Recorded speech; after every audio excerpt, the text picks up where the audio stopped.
श्री राम जन्मभूमि मंदिर की प्रथम कार सेवा की अगर बात की जाए तो प्रथम कार सेवा अयोध्या के दिगंबर अखाड़ा और आचार्य मंदिर से ही शुरू हुई थी।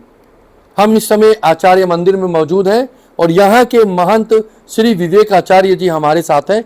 उनसे हम बात करेंगे कि आज जो राम मंदिर पे चंदा चोरी और दान की राशि चोरी का आरोप लगाया जा रहा है, जिसको लेकर एसआईटी जांच भी लग गई है, इसको देखते हुए अयोध्या की छवि पर क्या असर पड़ा है और वो इस मामले में क्या कहेंगे।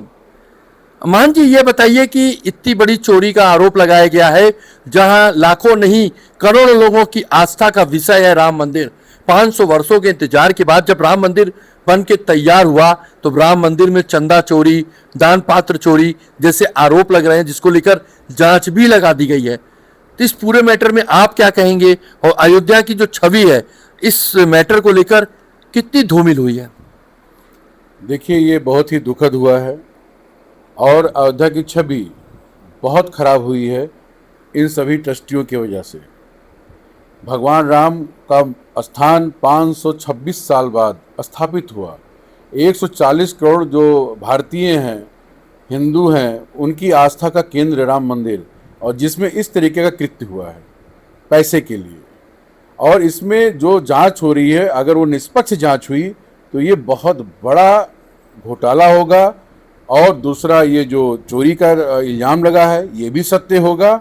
और बहुत सारी चीज़ें, क्योंकि इसमें ज़मीनों की भी बहुत खरीद फरोख्त हुई है। जो नजूल की लैंड है, जिसको बेचा नहीं जा सकता, उस ज़मीन को 24 करोड़ में खरीदा गया। अब अगर इनको लेना ही था तो सरकार से ले सकते थे, लेकिन सरकार से लेते तो इनको एक पैसे का फ़ायदा ना होता। महंत मुरलीदास ने ज़मीन बेची, नजूल की लैंड, और 24 करोड़ में सौदा हुआ तो पैसा बाई बैक भी आया होगा, क्योंकि नजूल की लैंड बिना डीएम के या फ्री होल्ड करा करके तभी बेची जा सकती है। ये जांच का केंद्र है। दूसरी, एक अंसारी से ज़मीन खरीदी गई, वो ज़मीन देखिए 2 घंटे के अंदर 18.5 करोड़ में खरीदी गई। तो ऐसे बहुत सारे विषय हैं। जैसे प्राण प्रतिष्ठा में जब फूलों का ठेका हुआ, वो कितने करोड़ों का ठेका हुआ, कितना पैसा लगा। पत्थर जो आए थे, आपके जितने पत्थर लगे हैं उनका रेट क्या कोड हुआ और किस रेट में लगा, ठेकेदारों से कैसे कैसे चीज़ें और कितने ठेकेदारों को इसमें इन्वॉल्व किया गया, ये सब जांच का विषय है। भाई, ये कहते हैं कि 2100 करोड़ रुपए खर्चा है राम मंदिर में, और वहीं दुबई में देखिए स्वामीनारायण संप्रदाय ने मंदिर बनवाया 700 करोड़ में। तो 700 करोड़ का मानिए तो 1400 करोड़ मान लेते हैं, लेकिन 2100 करोड़ रुपए जिसमें ज़मीन आपकी फ्री है। ज़मीन जो है केंद्र सरकार ने ट्रस्ट को फ्री में दिया, ज़मीन का कोई खरीद फरोख्त का काम नहीं था।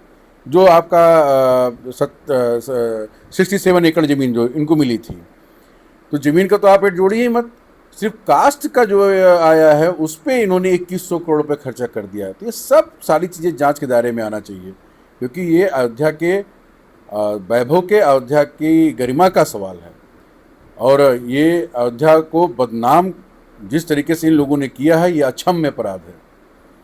महाराज जी, आपको क्या लगता है, जो देश विदेश और प्रांतों में लोग हैं जिनकी बहुत गहरी आस्था राम मंदिर से जुड़ चुकी थी, लेकिन अब ये जो अफवाह है या क्या सत्यता है वो तो जांच के बाद पता चलेगा, लेकिन इसको लेकर अब किस प्रकार का मैसेज वहां तक गया होगा, बाहर प्रदेशों में, विदेशों में?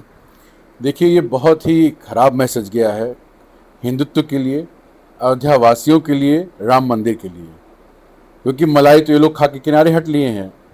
जांच हो रही है, लेकिन बदनामी कितनी हुई है जिसकी कल्पना नहीं की जा सकती। लोग, अभी आप मेरे सामने, आपके सामने मैं बात कर रहा था बेंगलोर में मेरे रिलेटिव हैं, उनसे लोगों ने गलत तरीके से बातचीत किया है अयोध्या को लेकर के, कि अगर यही सब करना था तो राम मंदिर बनाने की क्या आवश्यकता थी।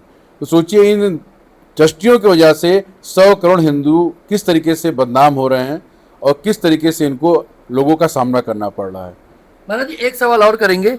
ये तो चंदा चोरी, दान पात्र की चोरी, आपको क्या लगता है इस तरीके से और क्या क्या घपले घोटाले हुए होंगे, किस प्रकार से हुए होंगे? और जो ये ट्रस्ट बना है, क्या इस ट्रस्ट में अयोध्या के लोग भी हैं कि सब बाहर के हैं? बहुत अच्छा आपने प्रश्न किया है। जांच हर एंगल से होनी चाहिए। राम मंदिर पे अभी मैं कल देख रहा था, यहीं आपके बनारस के पहले के लोग हैं जो चांदी लेके आए थे, करीब 40 किलो चांदी न्यू में डलवाने के लिए, और ला करके दिया इन लोगों ने, जिसका वीडियो फुटेज भी आया है। वो लोग अपना मीडिया पे आकर चीज़ों को बयान भी दिए हैं, लेकिन वो चांदी न्यू में नहीं पड़ी। तो ये स्पष्ट है कि वो चांदी गई तो गई कहाँ। उसके बाद आप सोचिए कि जब 92 में मंदिर आंदोलन हुआ था, उस दौरान जो सोने चांदी की ईंटें आई थी, वो सब ईंटों का कोई पता नहीं है। जहाँ तक मैं छोटा था उस समय, जहाँ तक मुझे पता था उस समय ट्रस्ट में करीब 19 करोड़ के आसपास इनके पास था। उस पैसे का कोई हिसाब नहीं है। तो इन सब चीज़ों को लेकर के भाई, उस पैसे से लेकर के आज तक राम मंदिर का जितना भी निर्माण कार्य हुआ है, सब जांच के दायरे में आता है, क्योंकि ये आम जनता का पैसा है, आम जनता की भावनाओं का पैसा है। उनकी गाड़ी कमाई उन्होंने अपने आराध्य के लिए पैसा दिया है, ना कि लोगों की अपने जो भोग विलासता है उसको पूर्ण करने के लिए। ट्रस्ट के जो पदाधिकारी हैं, वो चंपत राय जी हो, गोपाल राव हो, अनिल मिश्रा हो, जो लोग भी हैं, आपको क्या लगता है जो ट्रस्ट का गठन हुआ है उसमें अयोध्या के साधु संतों से, अयोध्या के लोगों से, या अयोध्या के लोग उस ट्रस्ट में हैं? देखिए, जो ट्रस्ट का गठन हुआ है, उस ट्रस्ट के गठन में अयोध्या में बहुत प्रेशर डालने के बाद तो महंत नित्य गोपाल दास जी को अध्यक्ष के रूप में चुना गया, नहीं तो उनको भी किनारे कर दिया गया था। राम मंदिर आंदोलन से जुड़े जितने भी लोग थे, उनको क्यों नहीं ट्रस्ट में जोड़ा गया? क्यों बाहरी लोग ही आकर के अयोध्या में ट्रस्ट में जुड़ करके और अपना पूरा साम्राज्य स्थापित कर दिया इन्होंने? कभी कोई मीटिंग हुई राम मंदिर को लेकर के तो अयोध्या के किसी धर्माचार्य को उसमें मीटिंग में नहीं बुलाया गया। क्यों नहीं बुलाया गया? भाई, शुरू से जब जो आदमी शुरू से सारा काम देखा हुआ है, अयोध्या में वेदांती जी थे, चले गए, और लोग हैं जो राम मंदिर से जुड़े रहे, आपके विनय कटियार जी थे, ऋतंभरा जी थी, सारे लोग थे। इनको कभी किसी मीटिंग में क्या बुलाया गया? नहीं बुलाया गया। क्यों नहीं बुलाया गया? क्योंकि ये एकाधिपति चाहते थे कि राम मंदिर सिर्फ इनकी होकर रहे, बाकी उसमें किसी का इंटरफेयर ना हो। एक सवाल और भी है, चंपत राय का ड्राइवर टिन्नू यादव, जो कि ड्राइवर था लेकिन आज करोड़पति हो गया है, उसका कहना है कि कैश की बात हो या मंदिर की जो भी है वो अनिल मिश्रा देखते थे। लेकिन टिन्नू यादव की भूमिका और डॉक्टर अनिल मिश्रा की भूमिका पे आप क्या कहेंगे? देखिए, टिन्नू यादव तो छोटे से मोहरे हैं, खेल तो बड़ा हुआ है। मिश्रा जी के बारे में कहा जाए तो उनके साथ ये था कि अभी कुछ दिन राम मंदिर के फैसले के पहले वो डॉक्टर थे और अपना होम्योपैथिक का काम करते थे। मकान भी उसे जर्जर था। 5 सालों के अंदर कहाँ से इतना पैसा आ गया उनके पास कि एक उनकी 2-2.5 करोड़ का मकान बन गया, 2-2 लिफ्ट लग गई, गाड़ी घोड़ा हो गया, हवाई यात्राएं हो रही हैं। कौन सा ऐसा उनकी लॉटरी लग गई, या कौन सा ऐसा सोर्स ऑफ इनकम बन गया? तो ये सब जांच करने का बहुत विषय है। टिन्नू यादव तो छोटे से उसमें है, टिन्नू की कितनी हैसियत है? करने वाले जब बड़े हैं, अगर मालिक चाहे तो नौकर कैसे क्या कर सकता है? तो बिना मालिक के नौकर की हैसियत नहीं कि कोई कार्य कर ले।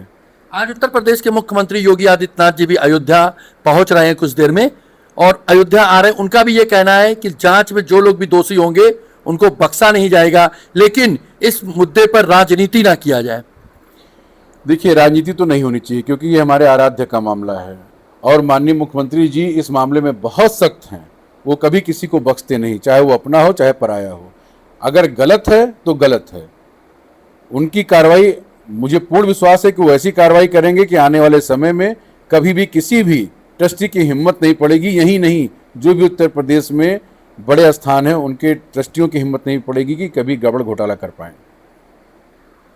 अयोध्या के महंत विवेक आचार्य जी ने कहा कि उत्तर प्रदेश के मुख्यमंत्री पर सभी को भरोसा है और जो जांच में जो लोग भी दोषी पाए जाएंगे उनके खिलाफ सख्त कार्रवाई होगी।